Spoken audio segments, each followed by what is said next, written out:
హైదరాబాద్ లో LPG gas కొరత auto డ్రైవర్ల బతుకు తెరువును దెబ్బతీస్తోంది.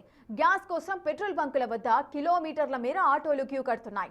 లీటర్ ధర కేవలం 2 వారాల్లోనే 53 నుండి 63 రూపాయలకు పెరగ్గా ప్రైవేటు బంకులు డిమాండ్ను సాకుగా చూపి 100 రూపాయల వరకు వసూలు చేస్తున్నాయని డ్రైవర్లు ఆవేదన వ్యక్తం చేస్తున్నారు. గంటల తరబడి నిరీక్షణతో రోజువారీ ఆదాయం కోల్పోతున్నామని ప్రభుత్వం వెంటనే స్పందించాలని కోరుతున్నారు. మరింత సమాచారం మా ప్రతినిధి అంజుమా అందిస్తారు. ఎల్పీజీ గ్యాస్ కొరత కష్టాలు కొనసాగుతూనే ఉన్నాయి. నగర వ్యాప్తంగా ఏ పెట్రోల్ బంక్ ముందు చూసినా కిలోల మేర ఆటోలు, కార్లు నిలిచిపోయి కనిపిస్తున్నాయి. చాలా పెట్రోల్ బంకులలో సిఎన్జి, ఎల్పీజీ లేనటువంటి పరిస్థితులు ఉన్నాయి. ప్రజెంట్ మనం బేగంపేటలో ఉన్నటువంటి ఇండియన్ ఆయిల్ పెట్రోల్ బంక్ దగ్గర ఉన్నాము. ఇక్కడ కిలోమీటర్ల మేర ఆటోలు బారులు తీరి ఎల్పీజీ ఎదురు చూస్తున్నాయి. మనకి లోపల బ్యారిగేడ్స్ లోపల కూడా కొన్ని ఆటోస్ అయితే ఇక్కడ ఉంచడం జరిగింది. వీటికి మాత్రమే ప్రస్తుతం మనకి ఎల్పీజీ ఇస్తున్నట్లుగా కూడా ఇక్కడ నిర్వాహకులు అయితే తెలిపారు. ఎందుకంటే అడుగడుగున ఎక్కడ చూసినా సరే ఇదే విధమైనటువంటి పరిస్థితులు కనిపిస్తున్నాయి. వీరందరూ కూడా తెల్లవారుజాము నుంచి ఇక్కడ ఎల్పీజీ కోసం ఎదురు చూస్తున్నారు. సో ప్రజెంట్ మనకు క్యూ లైన్ లో కనిపిస్తున్నటువంటి ఈ ఆటోలకి సాయంకాలం సమయంలో ఎల్పీజీ వస్తుంది అని కూడా ఇక్కడ ఉన్నటువంటి పెట్రోల్ బంక్ సిబ్బంది తెలిపినట్లుగా కూడా తెలుస్తోంది. అయితే ఈ సిఎన్జి అదేవిధంగా ఎల్పీజీకి సంబంధించి నగర వ్యాప్తంగా 40 లక్షలకు పైగా ఆటోలు, కార్లు ఉన్నాయి. ముఖ్యంగా ఎల్పీజీ తోటి నడిచేటువంటి ఆటోలు 5 లక్షల పైగానే ఉన్నట్లుగా తెలుస్తోంది. సో ఒక్కసారి ఆటో డ్రైవర్లతో మాట్లాడదాము. వీరందరూ కూడా దీన్నే జీవనాధారంగా చేసుకొని కుటుంబాలను పోషిస్తున్నారు. సో ప్రజెంట్ పరిస్థితి ఏ విధంగా ఉంది ఏంటి అనేది కూడా తెలుసుకుందాము. నమస్తే అన్న, పరిస్థితి ఎట్లా ఉంది? ఎల్పీజీ దొరుకుతుందా? ఏమంటున్నారు పెట్రోల్ బంక్ సిబ్బంది? మేడం ప్రస్తుతం అయితే ఇప్పుడు ఎల్పీజీ లేదండి. ఇప్పుడు వీళ్ళు ఏమంటారు అంటే ప్రస్తుతం లేదు, వస్తే వేస్తామంటారు. కాకపోతే ఇక్కడ స్టాక్ లేదని చెప్తున్నారు.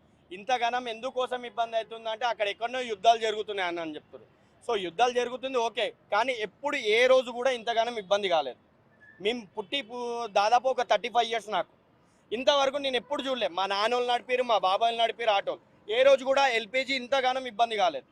కానీ first time only LPG madam, only LPG vehicles మాత్రమే మాకు ఇంత ఇబ్బంది అవుతుంది.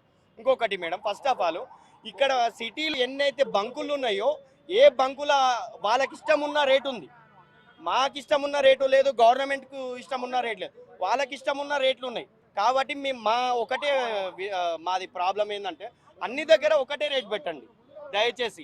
ప్రజెంట్ లీటర్ ఎట్లుందన్న ఎల్పీజీ? ఇప్పుడు యాక్చువల్లీ 68 ఉంది మేడం, ఇక్కడ 68 ఉంది. ఇక్కడ వేరే బంకులో వచ్చేసి 90 రూపీస్, 100 ఉంది. మేమేమంటున్నామంటే అన్ని బంకుల్లో కూడా ఒకటే రేట్ పెట్టండి. ఇప్పుడు ఇక్కడ 68 ఉంది, ఇక్కడ బంకుకు వేరే బంకులో చూసుకుంటే 30 రూపీస్ తేడా ఉంది. 30 రూపీస్ అంటే మేము 30 రూపీస్కి ఎంత దూరం వెళ్తాం?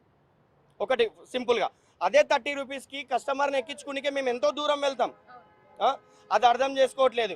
ఇంకోటి, దయచేసి దీని మీద కేంద్రం కానీ స్టేట్ గవర్నమెంట్ కానీ జోక్యం తీసుకొని దయచేసి ప్రతి పెట్రోల్ బంకులో, ప్రతి ఎల్పీజీ స్టేషన్లో ఒకే రేటు ఫిక్స్ చేయండి. మీరు ఎన్ని గంటలకు వచ్చిల్లు ఇక్కడికి పెట్రోల్ బంక్? 5 o'clock వచ్చామండి. ఏమంటున్నారు ఇక్కడ సిబ్బంది? ఇప్పుడు ప్రస్తుతం అయిపోయింది, వెహికల్ రావాలి, వెహికల్ వచ్చినాక ఫిల్ చేస్తామంటారు. ఇంతవరకు ఎప్పుడు వస్తుంది అంటే ఏమో చెప్పలేమంటారు. అయితే నిన్నటి వరకు మొత్తం కిలోమీటర్ల మేర ఇక్కడ ఆటోలు అన్ని కూడా బారులు తీరి ఉన్నాయి. ఇప్పుడు అవన్నీ కూడా వెళ్ళిపోయినాయి. అంటే ఇక్కడ ఉన్న సిబ్బంది పంపించేస్తున్నారా? ఇది లేదని చెప్పేసి? లేదు, ఇక్కడ లేదు, గ్యాస్ లేదు, ఇప్పుడు తర్వాత రండి అని చెప్పి పంపిస్తున్నారు. ఓకే, సో మనకి ఒక్క ఆటోలో ఎన్ని లీటర్ల ఎల్పీజీ గ్యాస్ అనేది పడుతుందన్న? 12 నుంచి 16 లీటర్ పడుతుంది. 16 లీటర్ ఎల్పీజీ వచ్చి కిలోకి లీటర్ లాగా ఉంటుంది. సిఎన్జి వచ్చి కిలో లాగా ఉంటుంది. కిలో లాగా అంటే సిఎన్జిలో 5 కిలోలు పడుతుంది, 4.5. ఎల్పీజీలోనేమో 12 నుంచి 14 వరకు పడుతుంది. ఓకే, సో వాటితో మీరు ఎన్ని కిలోమీటర్ల వరకు వెళ్ళి రావచ్చు అంటారు? మైలేజ్ వచ్చి 14 నుంచి 15 కిలోమీటర్లు వస్తుంది. ఓకే, మైలేజ్ వచ్చి. ఇప్పుడు చాలా వరకు కూడా ఈ ఓలా, ఊబర్, ర్యాపిడో ఇవన్నీ కూడా నడుపుకుంటా ఉన్నారు ఆటోల వాళ్ళు. మరి పరిస్థితి ఎట్లా ఉందన్న? దయచేసి ఓలా, ఊబర్ బంద్ చేయాలమ్మా. దీనివల్ల 2 వీలర్ వల్ల మాకు ఇబ్బంది. ఓలా వల్ల కాదు, 2 వీలర్ వల్ల లేడీస్ బుక్ చేస్తున్నారు. మ్యాక్సిమం లేడీస్ ఎక్కడికి వెళ్ళినా కానీ లేడీస్. 2 వీలర్ ట్యాక్సీ ప్లేట్ ఉండదు, దాని మీద వాళ్ళు లేడీస్ ఎక్కి వెళ్ళిపోతారు. ఆడు మంచోడు ఉంటాడు, చెడ్డోడు ఉంటాడు, వాని బండి పైసల్లోకి వస్తున్నాయి ఎక్కి వెళ్ళిపోతారు. ఆ ఎఫెక్ట్ వస్తుంది ఆటో డ్రైవర్కి వస్తుంది. బ్యారిగేట్ల అవతల కూడా మనకి ఆటోలు కనిపిస్తున్నాయి. అయితే ఎల్పిజి గ్యాస్ లేదని చెప్పి బోర్డు పెట్టి ఇక్కడ ఉన్నటువంటి సిబ్బంది అంతా కూడా ఈ ఆటోలను అయితే పంపించేస్తున్నారు. సో ప్రజెంట్ గవర్నమెంట్ పెట్రోల్ బంకులలో సిఎన్జి లీటర్ కి 63 రూపాయల చొప్పున అమ్ముతున్నారని, బయట ఇష్టానుసారంగా 99 రూపాయలు, 100 రూపాయలు, 110 రూపాయలు కూడా అమ్ముతున్నారని, అన్ని చోట్ల ఒకే విధమైనటువంటి రేట్ పెడితే బాగుంటుందని ప్రజెంట్ ఎటువంటి గిరాకీలు లేక రోజంతా కూడా ఇట్లా ఎల్పిజి గ్యాస్ కోసం ఎదురు చూసుకుంటూ పెట్రోల్ బంకుల్లోనే గడపాల్సినటువంటి పరిస్థితి వస్తుంది అని కూడా ఆటో డ్రైవర్లు అయితే వాపోతున్నారు. ప్రసాద్ తో అంజుమ బిగ్ టీవీ హైదరాబాద్.